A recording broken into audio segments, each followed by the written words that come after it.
The world around us is full of wonders.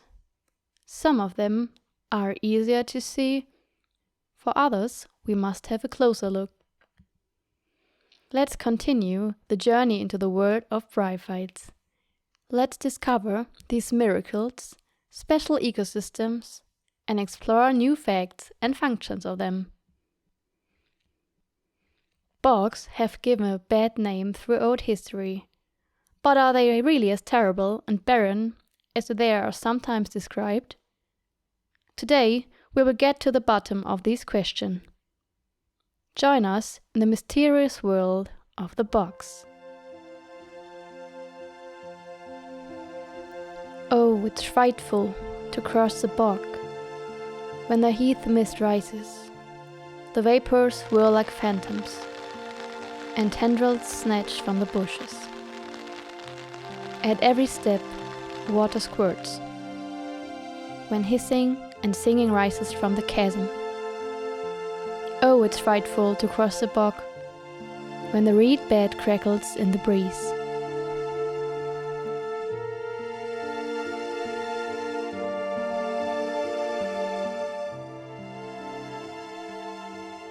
It can be said in advance that peatlands have many unexpected properties.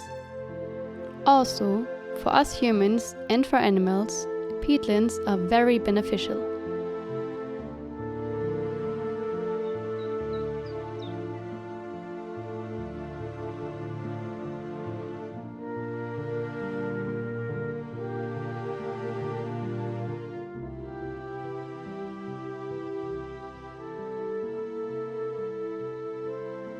They regulate greenhouse gases and other climatic processes, as precipitation or air temperatures, and therefore the climate, on a global, regional and local scale. Bogs are able to store enormous amounts of fresh water, and they can remove excess nutrients and pollutants. In addition, they purify water. Peat stabilizes soil, so it reduces erosion. For many unique species, moors serves as a habitat, so they consist of many organisms which form a high biodiversity.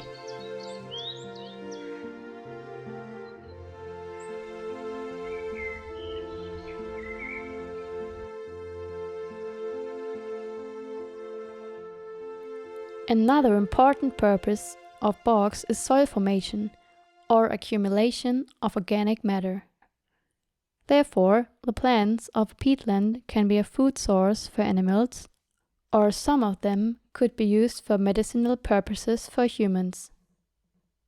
Peatlands offer space for recreation and can attract tourists. In this case, it is important to focus on sustainable tourism. Furthermore, they provide knowledge for science and educational purposes.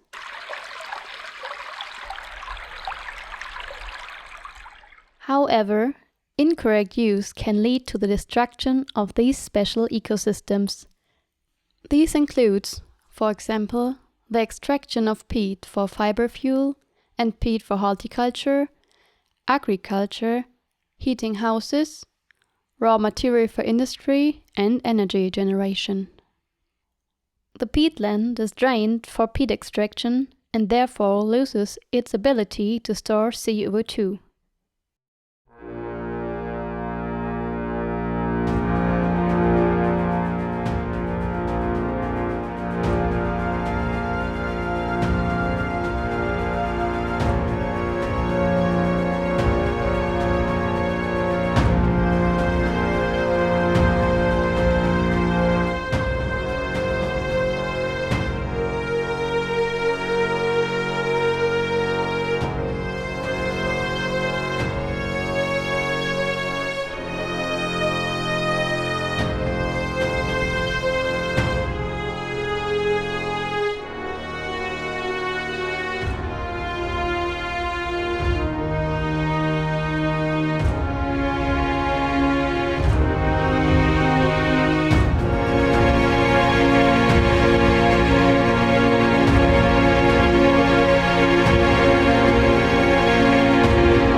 are often formed by peat mosses of the Bryophyte family Sphagnacea. They create a sustainable habitat for themselves by exchanging cations and H+ ions in the nutrient-poor rainwater. The water becomes acidic and microorganisms are inhibited. Their leaves are formed by chlorocytes and hyalocytes. Hyalocytes act as a water storage. Therefore, peat mosses can store huge amounts of water. When they grow and die, they form peat and store carbon dioxide. This means they act as highly efficient carbon sinks, more efficient as forests, where CO2 is released to the atmosphere much longer. Drained peatlands, on the other hand, are enormous sources of greenhouse gases. For comparison, 1 hectare of drained peatland releases as much greenhouse gases as a combustion car that makes 4.5 circumnavigations of the Earth. In addition, the even more climate-damaging nitrous oxide, N2O, is released. The restoration of damaged bogs is an important task to fight climate change.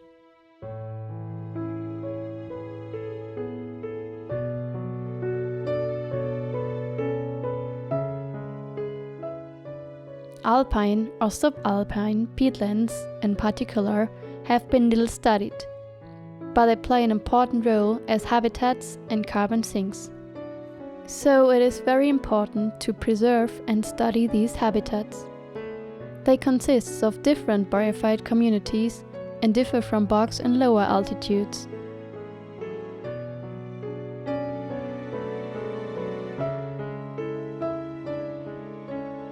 Many moors are formed by peat mosses, so during the Great War they played an important role as a substitute for cotton gauze dressings, because they are able to absorb liquids about 3 times more quickly than cotton, retain liquids much better, and distribute the liquids more uniformly. It was softer and less irritating than cotton. Also, production was quicker and cheaper.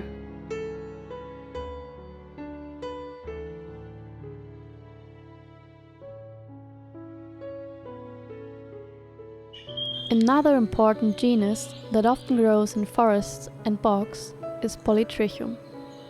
The species of this genus are endohydric, meaning that water is directed from the base of the plant.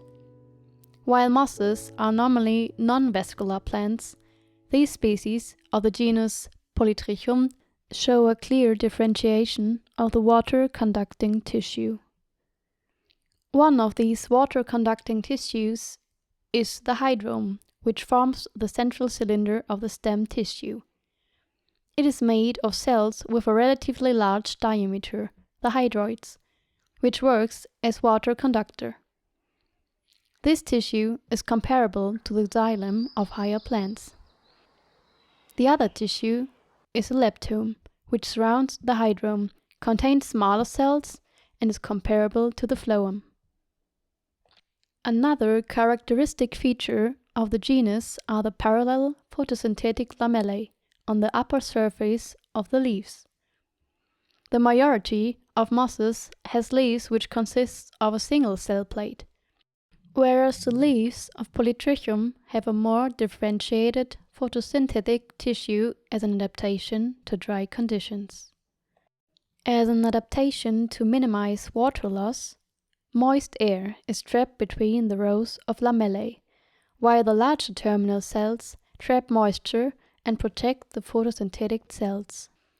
Additionally, the space between the lamellae works as a microenvironment and often contains microscopic organisms, which are, for example, parasitic fungi or rotifers. Some bryophytes, such as Anoira mirabilis, are parasitic. It obtains its nutrients from the abundant fungi growing among its tissue rather than from photosynthesis. The infecting fungus is a basidiomycete, a species of Tollasnella. These liverworts are small, seldom growing more than 3 cm long.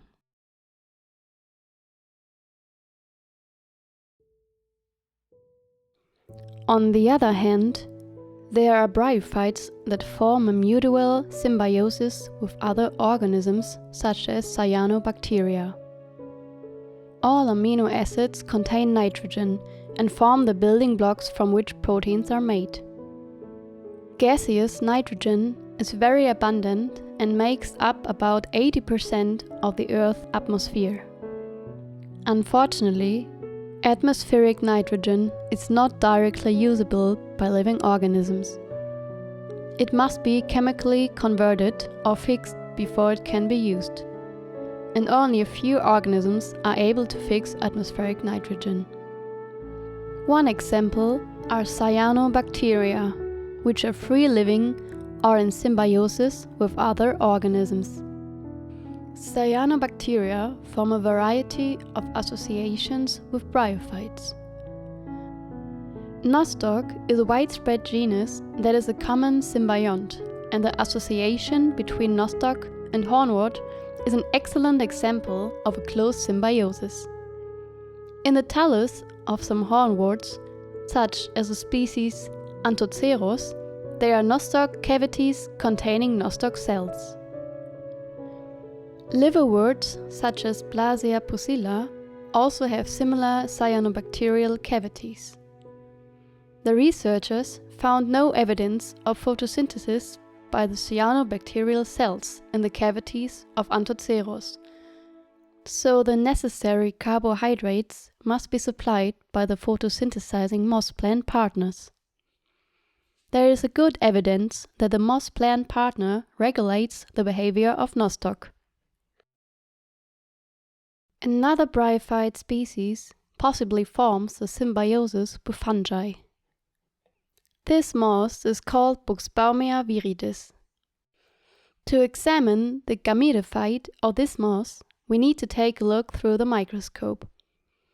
The prominent sporophyte of Buxbaumia viridis is the only recognizable structure of this moss. This moss is found singly or in small groups on rotting wood, mostly in moist, subalpine to alpine spruce, pine or mixed forests. It is rare and conservation efforts are being made in most European countries. Buxbaumia viridis is threatened with extinction and classified as endangered on the European Red List of mosses.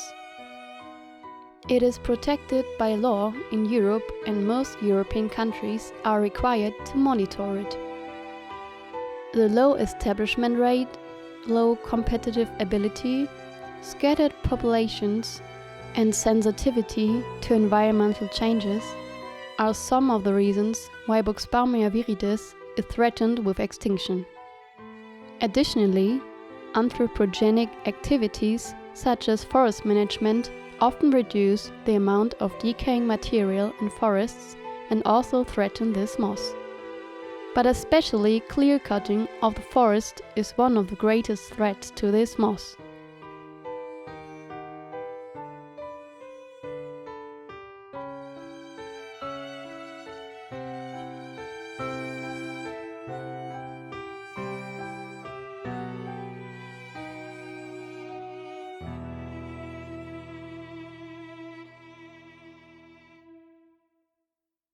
Bryophytes have no physical barriers and are nevertheless rarely attacked by herbivores or pathogens.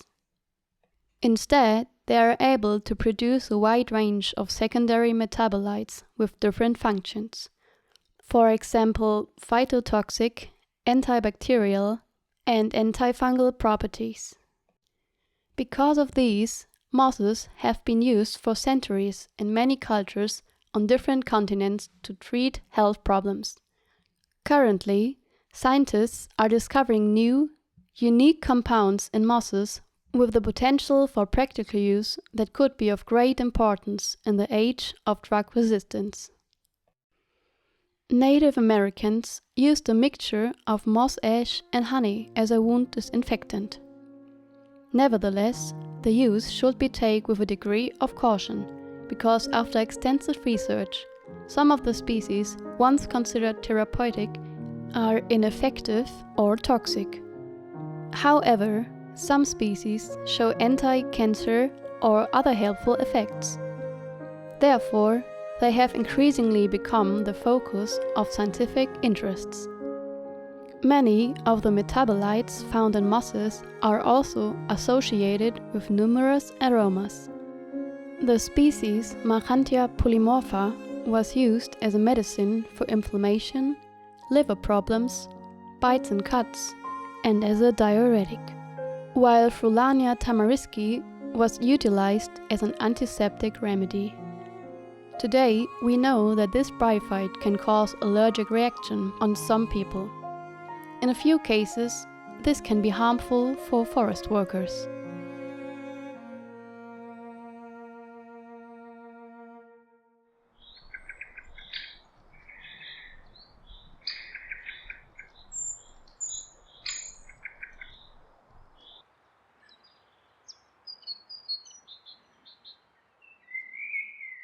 We should all be concerned about protecting peatlands.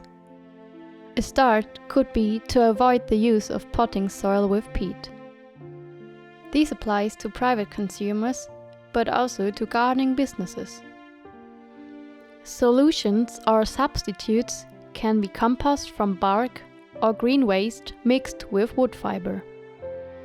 Also, the fibers of hemp or silvergrass are experimented with to replace the peat. However, these alternatives also need to be promoted more. Also, other uses of the re-wetted areas can be an alternative. One way of converting the land could be paludiculture. In this case, wet moorland sites are used for agriculture and, for example, reeds are cultivated or water buffaloes are kept. The sustainable re-wetting of peatlands is also an important concern that must be promoted by politicians. This is the only way we can protect these special ecosystems and preserve them for our future.